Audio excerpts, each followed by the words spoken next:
Next, let's talk about two more identities. So I have that the cosine of pi over 2 minus theta equals sine of theta. And this kind of makes sense, right? So let's look at sine of, of 0 degrees. Well, that's 0. And if I go pi over 2 degrees, which is 90 degrees, that equals cosine of pi over 2, which is 0, right? They are equivalent. Sine of 0 equals cosine of pi over 2. The same thing is true for sine. If I have sine of pi over 2 minus theta, that equals cosine of theta. So for example, cosine of 0 degrees or radians is 1, whereas sine of pi over 2 is 1. So they're equivalent. Next, we have the sum and difference formulas for the sine function.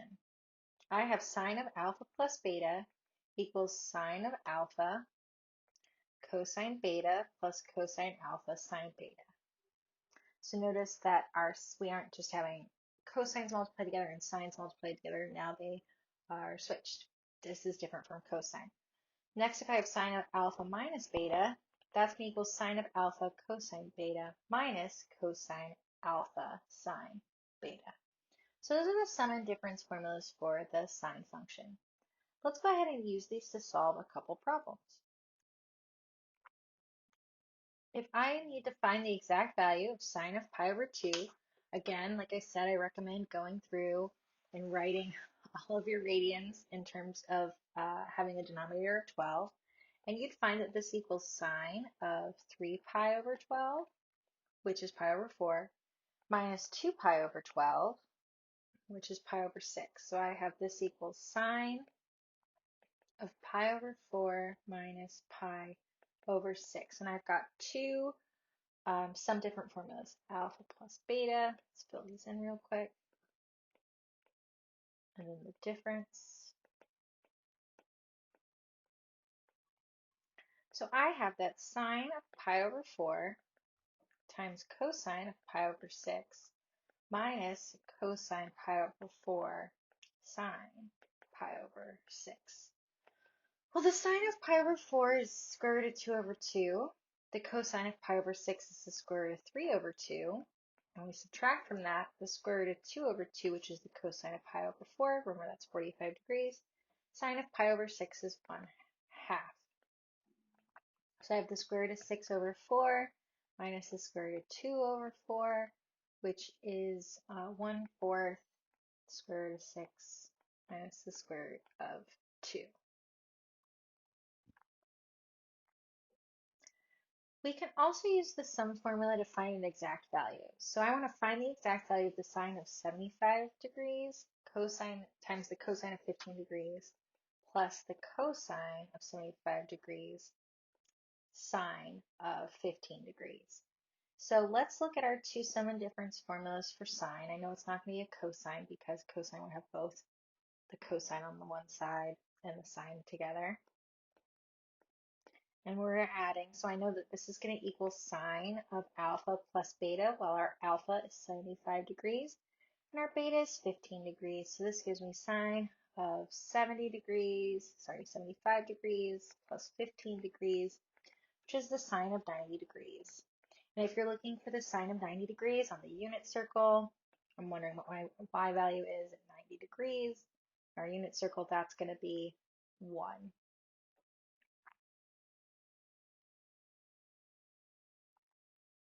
So let's say it is known that sine of alpha is 1 over the square root of 2 equals the square root of 2 over 2, and that sine is between pi over 2 and pi, and that sine of beta equals negative 1/3, and it's between pi and 3 pi over 2.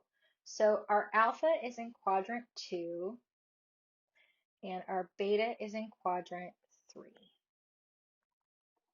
So cosine of alpha, we don't know what alpha is. But we know from our unit circle that if sine of alpha is square root of 2 over 2, our cosine of alpha is also going to be square root of 2 over 2. And our quadrant, where we've got 4 quadrants, our quadrant tells us whether or not our cosine, which is x, is going to be negative. Well, we're in quadrant 2, which is x is negative, so we're going to have negative square root of 2 over 2. So the cosine of alpha is negative square root of 2 over 2. Next, let's look at cosine of beta. So first off, I don't know where on the unit circle sine of beta equals negative 1 over 3. But I do know that sine of beta equals x over r, not x, y, sorry, equals y over r. So I can solve for my x knowing that x squared plus y squared equals r squared. So I have x squared plus negative 1 squared equals 3 squared. X squared equals 8, so x equals 2 square root of 2. But remember, my x is negative because I'm in quadrant 3. That's where x is negative and y is negative. So there we have a negative. My cosine of b is negative 2 square root of 2 over 3 because it becomes x over r. And if you don't remember these circle rules, please go back and take a look at them. I believe that's in the middle of chapter 5. So now that I know sine of alpha, sine of beta, cosine alpha, and cosine beta, we can go ahead and find cosine of alpha plus beta. So cosine of alpha plus beta is cosine of alpha cosine beta minus sine alpha sine beta. And I know that my cosine of alpha was negative square root of 2 over 2, and my cosine of beta was negative 2 square root of 2 over 3, minus sine of alpha, which is square root of 2 over 2, it's right here, times my sine of beta, which is negative 1/3. So I get 4, because 2 negatives make a positive.